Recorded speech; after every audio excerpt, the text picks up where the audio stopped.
जय हिंद।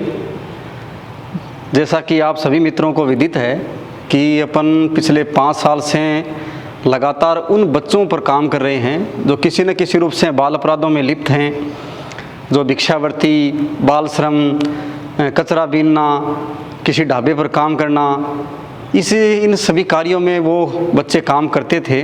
और ऐसे करीब 500 बच्चों को अपन ने पिछले 5 सालों में शिक्षा से जोड़ा है और उसके साथ साथ उनको रोज़ पौष्टिक भोजन, कपड़े और अन्य जो दूसरी ज़रूरतें हैं वो भी पूरा करने का प्रयास किया है।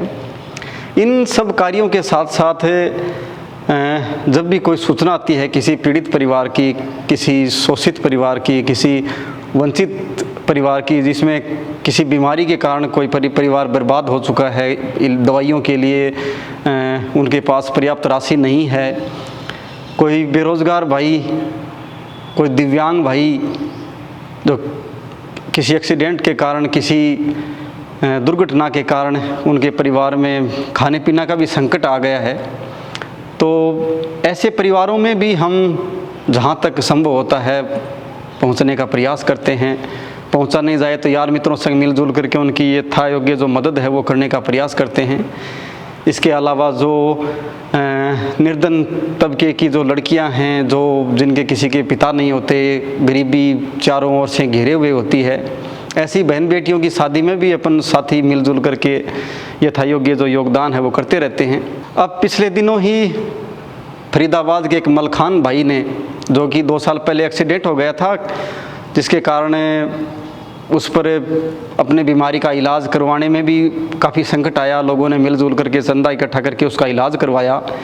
अब काफ़ी दिनों से वो घर पर था, बेरोज़गारी की मार उसे चारों ओर से मार रही थी। पहले वो ट्रक की ड्राइवरी करता था, लेकिन एक्सीडेंट के बाद में वो ड्राइवरी करना उसके लिए बस की बात नहीं रही, तो उसने आग्रह किया कि सर मेरे लिए कोई छोटा रोज़गार की व्यवस्था कर दीजिए। नमस्कार सर, मेरा नाम मलखान सिंह है। मैं फरीदाबाद हरियाणा का रहने वाला हूँ। सर मेरे 2 साल पहले एक्सीडेंट में मेरा पैर ख़राब हो गया। आप देखो 2 बार इसका ऑपरेशन करा चुका हूँ सर। हम लोग बहुत ज़्यादा परेशानी में हैं। मेरे 3 बच्चे हैं छोटे छोटे, घर में हमारे कोई नहीं है मेरे सिवा इन बच्चों का। हम 5 मेंबर हैं, मैं, मेरी वाइफ, हमारे 3 बच्चे। प्लीज़ सर हमें ऐसा कोई रोज़गार बता दें ताकि उससे हम अपने बच्चों का पालन पोषण कर सकें। मेरे इस पैर का 2 बार ऑपरेशन हो गया है। ये देखो मेरे पैर, और ये यहाँ से ज़्यादा मुड़ता नहीं है। डॉक्टरों ने भारी ज़्यादा वज़न के लिए मना कर दिया है।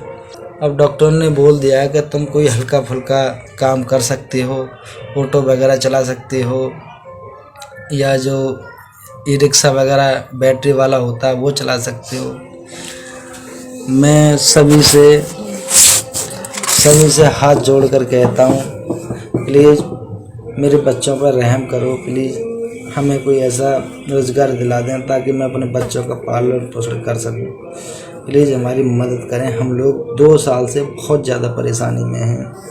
साथियों, आप सभी साथियों के सहयोग से अपनी पाठशाला की टीम ने एक ट्रक दुर्घटना में अपने दोनों पैर गंवा देने वाले हमारे इस मलखान को जो ई रिक्शा आप सभी साथियों के सहयोग से भेंट किया गया है। आज वो ई रिक्शा देने के लिए हम मलखान के घर में हैं।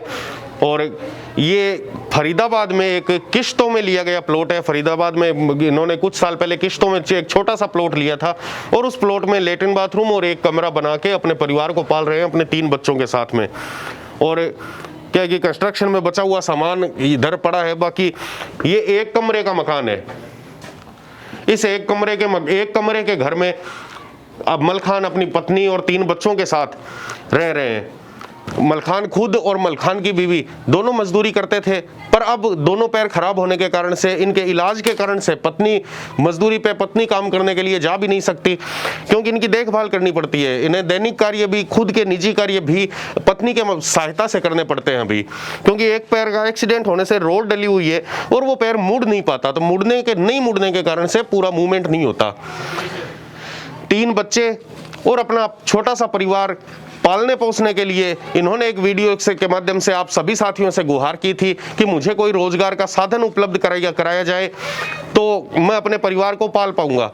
आज आप सभी साथियों के सहयोग से मलखान की वो रोजगार की इच्छा पूरी करने के लिए मुस्कान संस्थान की टीम आप सभी के आदेश से, आप सभी के सहयोग से और आप सभी की संवाहक बनते हुए आज फरीदाबाद में है। मलखान जी, आपने बताया कि 2 साल पहले कोहरे के कारण से आपका एक्सीडेंट हो गया था, ट्रक टकरा गया था दूसरे ट्रक से। हाँ जी सर जी, मेरा गाड़ी टकरा गई थी सर जी 2 साल पहले। और उसके बाद में फिर ये जब एक्सीडेंट हुआ था तब आपके कहाँ लगी थी? सर मेरे 4-5 जगह लगी हुई थी उस समय, इस पैर में, मुंह में सर, गर्दन पे, हाथ में 2-3 जगह चोट थी सर। यहाँ भी टाँके थे, यहाँ भी टाँके थे सर। तो मतलब ये फिर उसके बाद में क्या पैरों का ऑपरेशन हुआ? हाँ सर, इसका मेरे ऑपरेशन हुआ है सर। तो अब ये पैरों से कितना काम कर पाते हो आप? सर ये मेरा पैर तकरीबन 50% काम करता है सर। ये सिर्फ डंडे का काम करता है। खड़ा तो हो सकता हूँ सीधा, लेकिन नीची जगह पे सही से नहीं चल पाता हूँ सर। और अब दूर चलते हैं तो सूजन आ और ज़्यादा थोड़ी दूर चलने की कोशिश करूँगा तो सर इसमें सूजन आ जाती है, दर्द होता है सर इसमें।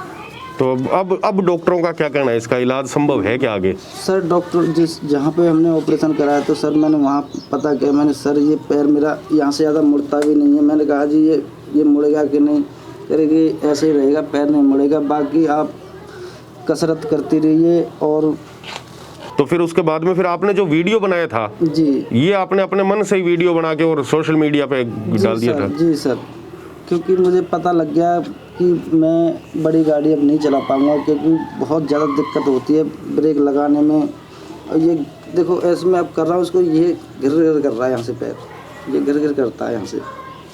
और ये तो फिर उसके बाद में अब जितना इलाज होना था उतना हो लिया? जी सर जी, मतलब जो जितना ठीक होना था वो हो लिया सर जी। डॉक्टर ने बोल दिया अब ऐसे ही जिंदगी काटनी पड़ेगी। नहीं, देखो मुस्कान संस्थान और जो राजस्थान से अपनी पाठशाला की टीम आई है चूरू से, जी। वो उसको सबसे बड़ी खुशी तो इस बात की है कि आपने कोई मतलब जीवन यापन का एक कोई आसान तरीका ढूंढने की बजाय आपने जो खुद के रोजगार से पैसा कमाने की बात कही। सबसे पहले तो आपको उस बात के लिए बहुत बहुत बधाई है कि आपने कम से कम अपने स्वाभिमान को जिंदा रखते हुए कमा के खाने की सोची, और कि मैं कैसे भी करके अगर खुद का कोई काम करूं तो मैं अपने परिवार का लालन पालन इज्जत के साथ, स्वाभिमान के साथ कर सकूं। लेकिन अब आपको क्या लगता है, जो अपनी पाठशाला की टीम आज आई है आपको ई रिक्शा भेंट करने के लिए, जी सर, वो ई रिक्शा चला पाएंगे आप? हाँ सर, मैं उसको चला पाऊंगा सर, क्योंकि उसमें हाथ की भी ब्रेक हैं सर और पैर की भी ब्रेक है। उसमें इतना जोर नहीं लगाना पड़ता पैर से भी, तो मैं उसको आसान से चला सकता हूँ सर। तो और क्या उसमें ये मतलब ऑटोमेटिक ही होता है, इसमें गियर की भी जरूरत नहीं है? नहीं सर, उसमें गियर की जरूरत नहीं है, सिर्फ रेस से चलता है सर। तो 3 पहियों की गाड़ी चला लेंगे आप आराम से? जी सर जी। और आइए आपको दिखाते हैं वो ई रिक्शा जो आज आप सभी साथियों के सहयोग से मलखान की जिंदगी संवारने के लिए मलखान के घर के आगे खड़ा है। आप सभी साथियों के सहयोग से आज मलखान का सपना पूरा होने जा रहा है, और आज आप सभी साथियों के सहयोग से मलखान की यही इच्छा थी कि उन्हें रोजगार के लिए ई रिक्शा उपलब्ध करवाया जाए, और आज एक बहुत ही शानदार ई रिक्शा मलखान के घर के आगे पहुंच चुका है, जिसे मलखान ने चला के देखा। और हमें भी इस बात की खुशी है कि मलखान इस रिक्शे को देखकर मलखान और मलखान के परिवार के चेहरे पर जो खुशी आई है, वो खुशी केवल आप सभी साथियों की बदौलत है। साथियों, मलखान तक रोजगार का ये अवसर पहुंचाने के लिए और इस पावन कार्य में मदद करने के लिए बहुत सारे साथी आगे आए।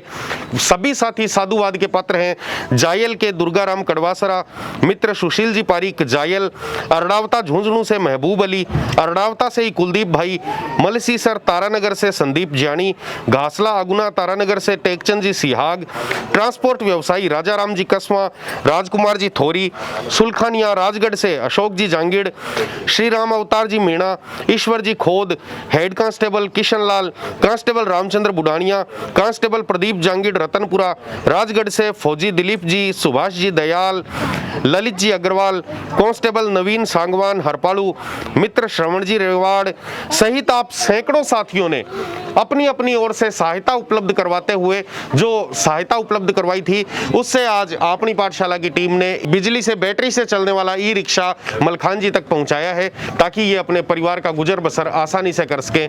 आप सभी साथियों को इस सहयोग के लिए बहुत बहुत धन्यवाद।